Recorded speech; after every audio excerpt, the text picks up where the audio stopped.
Namaskaram. In this session, we will discuss differentiability and analyticity of a complex function.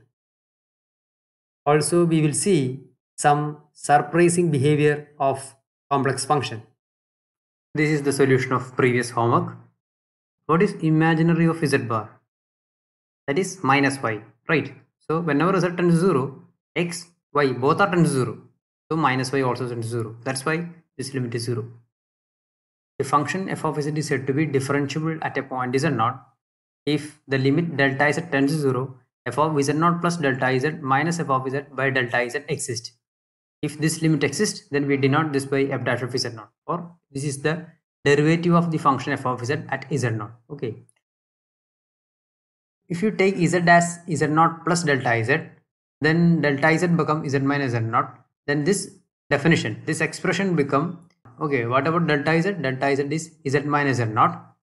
Delta z tends to 0 means z minus z0 tends to 0. That means z tends to z0, right? So this definition become limit z tends to z0.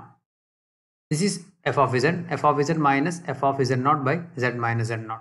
So these two definitions are equivalent. Okay, we have to show that the function z square is differentiable for all z. So we consider, so this is the derivative of f at z if this limit exists. So this is equal to f of z is z square. So this become, this is equal to, by expanding this expression, we get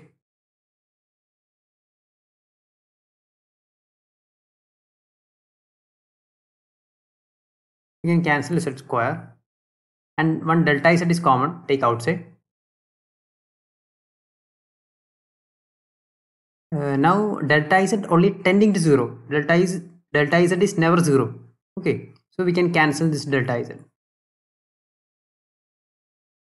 So this is equal to 2z. So this is true for every z. So derivative of the function f of z is 2z. Okay, so it is differentiable for all z. The differentiation rules in complex analysis are same as in real calculus. Thus, for any differentiable function f and g and the constant c, derivative of cf is equal to c into derivative of f, and derivative of f plus g equal to f dash plus g dash, and derivative of fg, this is our product rule, that is f dash into g plus f into g dash, and derivative of f by g, that is our quotient rule, that is like this. Okay, all are similar to real case. Show that square root of xy is not differentiable at z equal to 0. Here our function f of z is square root of xy and our z0 is 0. So derivative of this function at 0 is given by the formula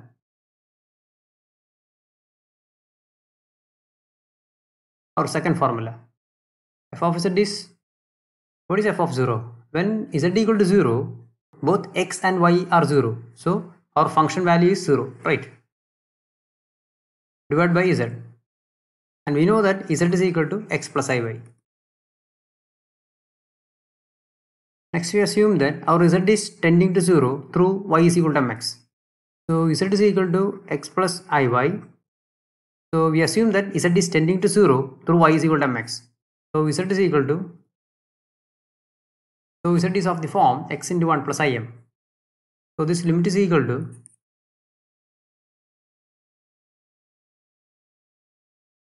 and z is tending to 0, which is equivalent to x is tending to 0, because now z is in terms of x, right? So we can write this limit as, and this is x square and there is a square root, so this become, x is only tending to 0, so never 0, so you can cancel these two. So this become, so this is equal to, so the limit is not unique, this limit depends slope of the straight line, right? So limit doesn't exist. So the function is not differentiable at z equal to 0. If f of z is differentiable at z0, then we have to show that f of z is continuous at z0. Okay, there is a similar result in real calculus. Given that f of z is differentiable at z0, then we know that limit z tends to z0 f of z minus f of z naught by z minus z naught exists, and we denote this limit by f dash of z naught. We can write f of z dash like this, because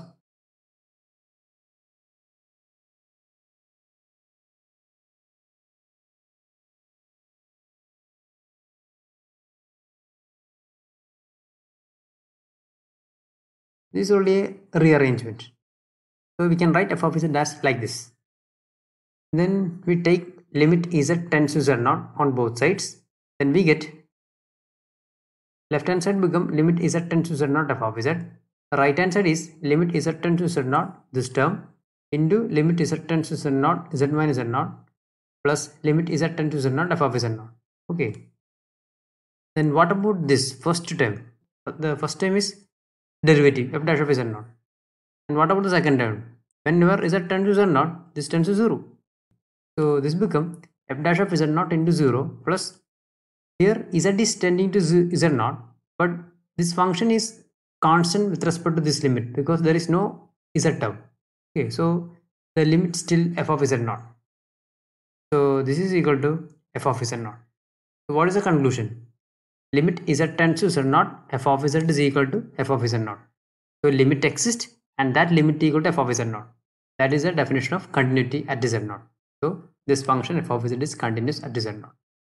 If a function is differentiable, then it is continuous. But the converse is not true. That means continuous does not imply differentiability. Next example gives a counterexample. We show that there exists a function which is continuous everywhere, but nowhere differentiable. Everywhere means entire complex plane. This is one of the example. F of z equal to z bar, conjugate of z. This function is continuous everywhere in the complex plane, but it is nowhere differentiable. We take an arbitrary point z0 from the complex plane, then we will show that our function f of z is continuous at z0. But z0 is arbitrary, so it is continuous everywhere. To prove the continuity, we use our basic mathematical definition. That is, for a given epsilon greater than 0, there exists a delta greater than 0.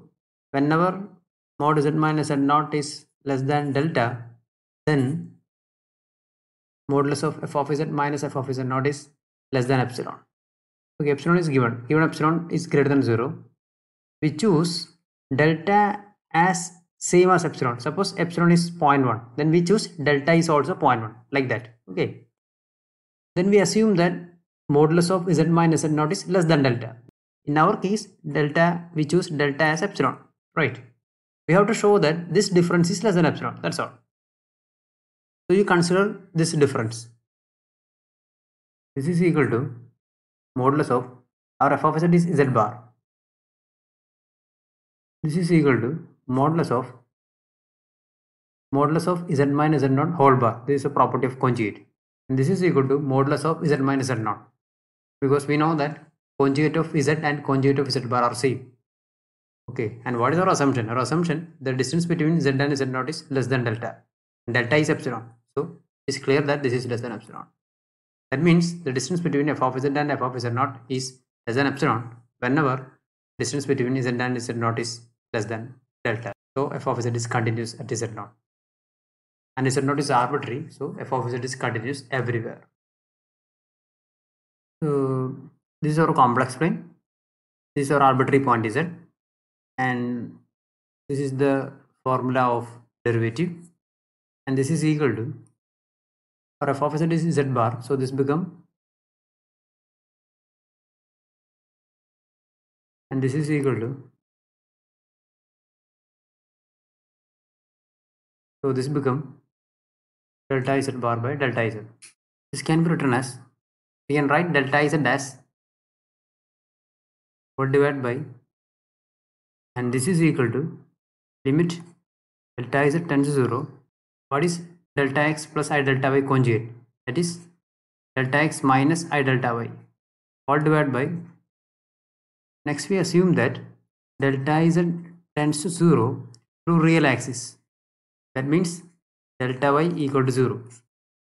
So this limit become, if delta y is 0, this is delta x by delta x. So this is equal to 1. Next we assume that delta z tends to 0 through imaginary axis. That means delta x equal to 0. So what about this limit? This limit become limit delta y tends to 0, and we assume that delta x is equal to 0. So this become, and this is equal to -1. So whenever delta z tends to 0 through real axis, then limit is 1, and whenever delta z tends to 0 through imaginary axis, then limit is -1. So limit doesn't exist. Whatever be the z, this limit doesn't exist. So our function is not differentiable at any point. So it is nowhere differentiable. Okay. So z bar is a simple function having this strange property. Continuous everywhere but nowhere differentiable. It is very hard to find such functions in real calculus, but theoretically it exists. Next definition, analyticity at a point. A function f of z is said to be analytic at a point z0 if f of z is differentiable in a neighborhood of z0. This is our point z0, and neighborhood means open circular disk. That means neighborhood including z0. That means f of z is differentiable at z0 and its neighboring points. That's the idea. Next one, analytic in a domain. Domain means connected open set. A function f of z is said to be analytic in a domain D if f of z is analytic at all points of D. Next definition, entire function. A function which is analytic in the whole complex plane is called an entire function. This is your homework. Next session, we will see a necessary and sufficient condition for differentiability and analyticity. That is called Cauchy-Riemann equations. Thank you.